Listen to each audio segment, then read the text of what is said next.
We have a team presentation from Terje Pedersen and Sigrid Sjåstad, who teach at the Rothaugen Middle School in Bergen, Norway. And they will speak to us today about their use of VR immersion in the middle school classroom. Welcome. Thank you. My name is Terje Pedersen. And my name is Sigrid Sjåstad. We work at the Rothaugen Skole, which you can see here in the picture, the pink school on the cliff hanger.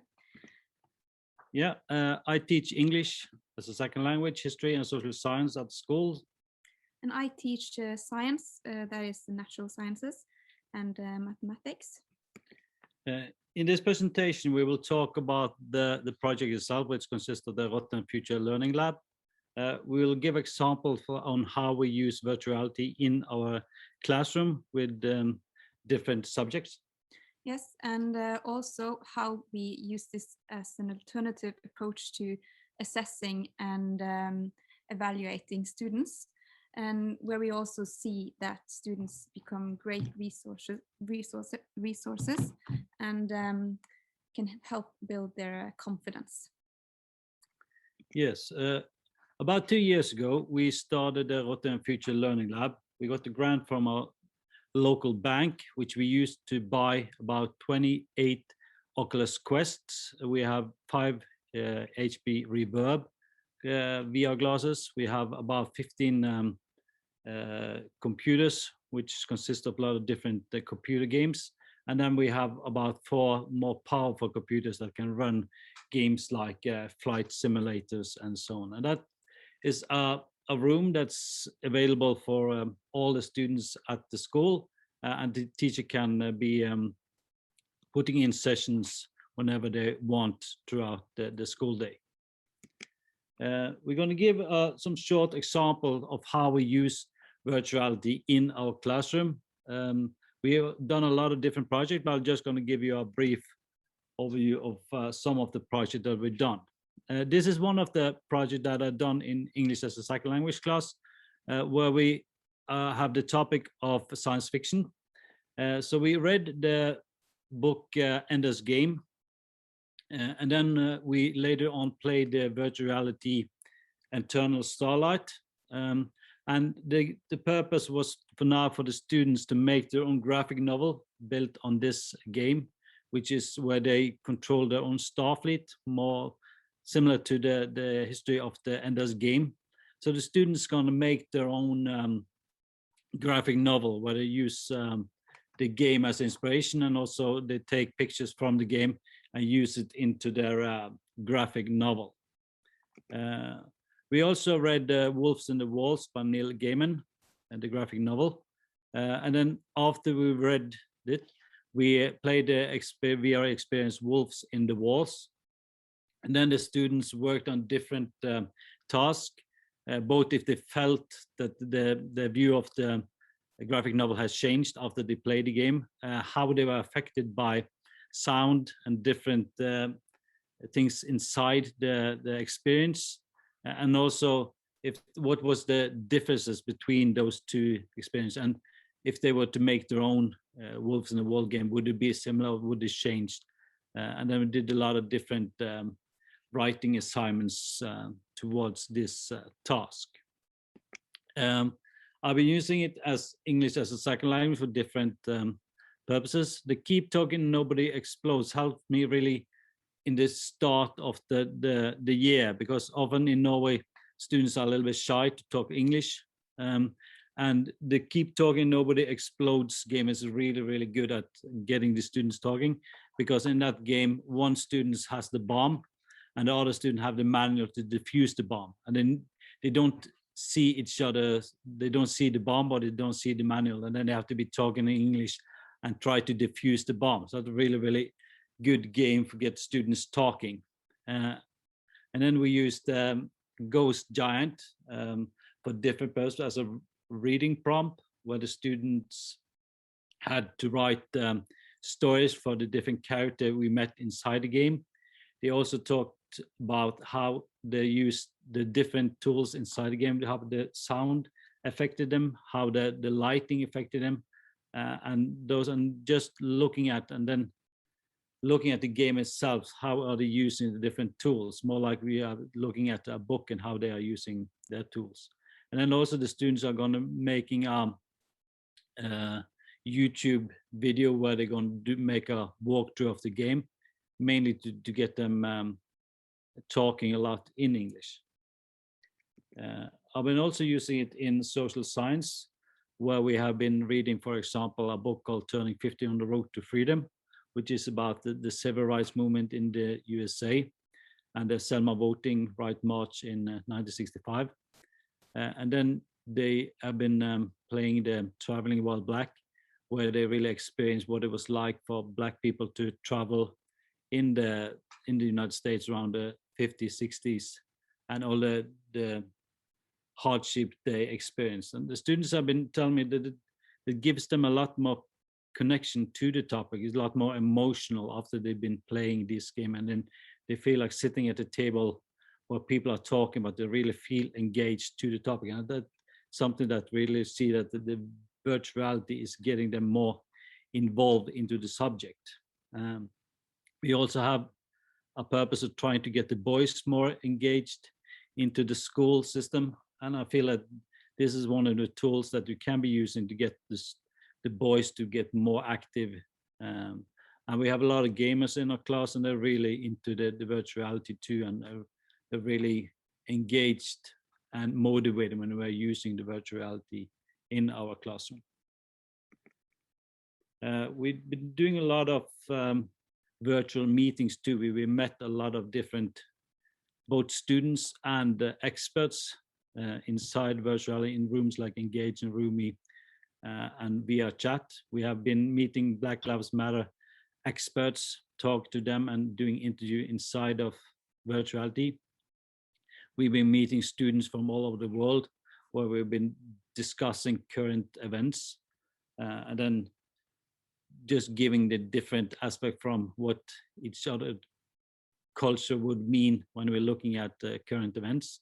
We did a joint VR commercial project with a Danish school, where we had given the student the task of making commercial about how to use VR in physical education. Then we met and showed the video inside of the virtual room and giving each other feedback. We also met several Native Americans inside virtuality, talked about both about life and culture of a Native American.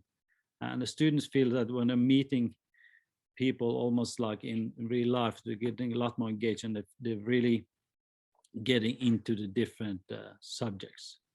I think that's a great aspect of it. And we have also been using the gaming room and the VR to use Flight Simulator, which is developed by Microsoft. And we have both the VR set and also the flight controls, so it feels like being in an actual plane.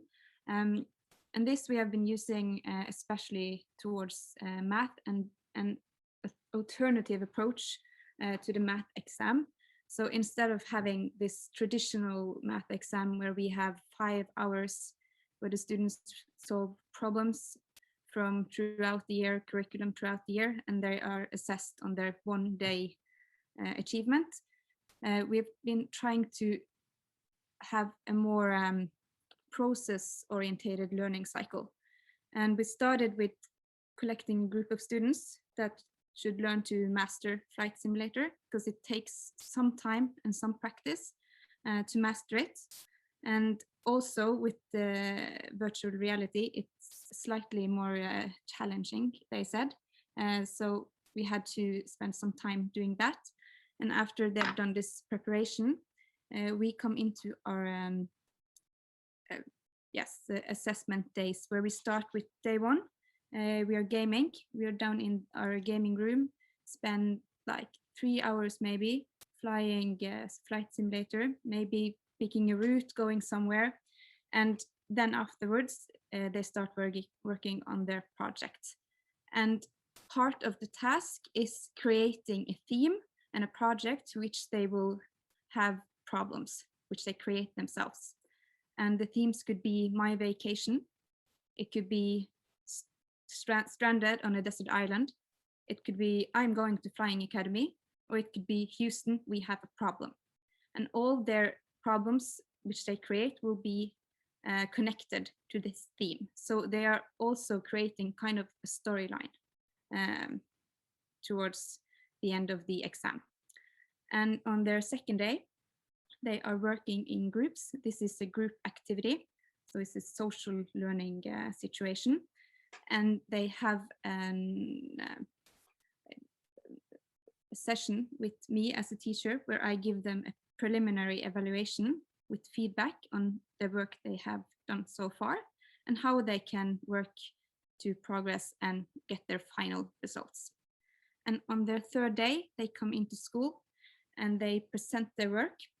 And how they choose to present, that is kind of up to the students. They could choose to make a video, they can choose to make a PowerPoint presentation, or they can choose to do it on the blackboard.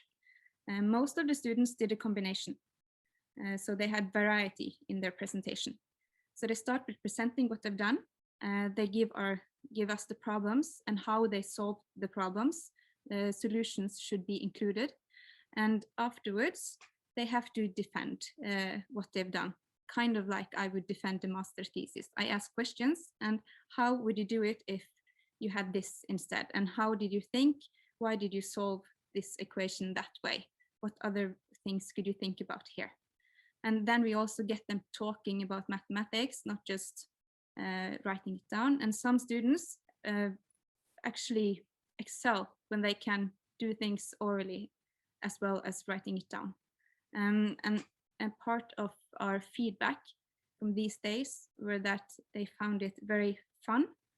Math can be fun, but it can also be a challenge. And we don't want to lose students because math is so challenging that I won't be bothered. But this was really engaging. Also, we can relate to Abby's results. They had a great time doing this project, and their final scores were better than when we did just the written exam. So we could see actually an improvement in what kind of what they could show us of what they understood in mathematics. And we can also see here in a minute a video produced by students. They have recorded flying the flight simulator, and also how one of the tasks they produced during this learning cycle. You are flying a Boeing 737 airplane. The airplane maintains a speed of 100 knots, and the airplane's height is 5,000 feet above the ground. The plane's engine is damaged and falls off the plane. The engine falls to the ground at a speed of 200 knots. How long does it take for the engine to hit the ground? The first operation you need to do to solve this task is to convert knots to kilometers per hour. 1 knot is 1.85 kilometers per hour. So 200 knots equals 370 kilometers per hour. Next, you need to convert feet into meters. 5,000 feet equals 1,500 meters. To calculate meters per second, you need to divide 370 by 3,600, the amount of seconds in an hour. That will give you 100 meters per second. Then you divide 1,500, the height, by 100, the speed, and you get the final answer. It takes 15 seconds for the engine to reach the ground. Yes, and this is video produced by our students. We consider them great resources because the products they achieve often are better than what we can imagine. And that is one of our main perspectives in how we work, because we are working also with different kinds of resources where the students really excel and they get a new role maybe, and also find something that they can be really good at, especially if you're a vulnerable student that needs something that can be yours. You are flying a Boeing 737 airplane. Yes, the last topic we talked about is vulnerable students. We are planning to use virtuality a lot more with these students. We have different goals that we have been sitting down. We're going to be making a virtual classroom where students can be joining from home, where we give them the VR headset, and then they can be joining the classroom from home, either to meet teachers or they can meet fellow students, where they can be lectured or they can be making VR podcasts. They can be looking at 360 videos, and then they can participate in the schools from home. We're going to be using programs like Engage to make different virtual rooms, and also be making more content for the student to experience, both students at schools, but also students can be joining from home. We're going to be, I've been starting using VR podcast, where students are discussing different topics inside some of these rooms, and then video recording themselves and then sending them to us. When we can be either be getting videos, or we can be joining the rooms either in virtuality, or we can be using computers to look at what the students are doing. We also been trying to make 360 videos of the schools, where we follow the road into the schools and into the classroom, where students that are struggling to get into schools can be testing it themselves, how to get into schools, and just experience what it would be like in a more safe environment for them to try out what it would be like to go to schools. We also been doing a lot of programming in VR now. We have students programming in Unity. So we are getting students together now and trying to use virtuality a lot more also in programming. So this is a brand new field for us. So it's nothing that's nothing is made ready for us to use. So it's all up to the teacher finding new ways to use virtuality, and there's a lot of great teachers at the schools that are trying to use this kind of equipment to make the best of the education. And I really emphasize that I believe that virtuality is a tool that helps us better the education. It's not just a tool that makes us do the same, but it really helps us do something that we feel is better for the students.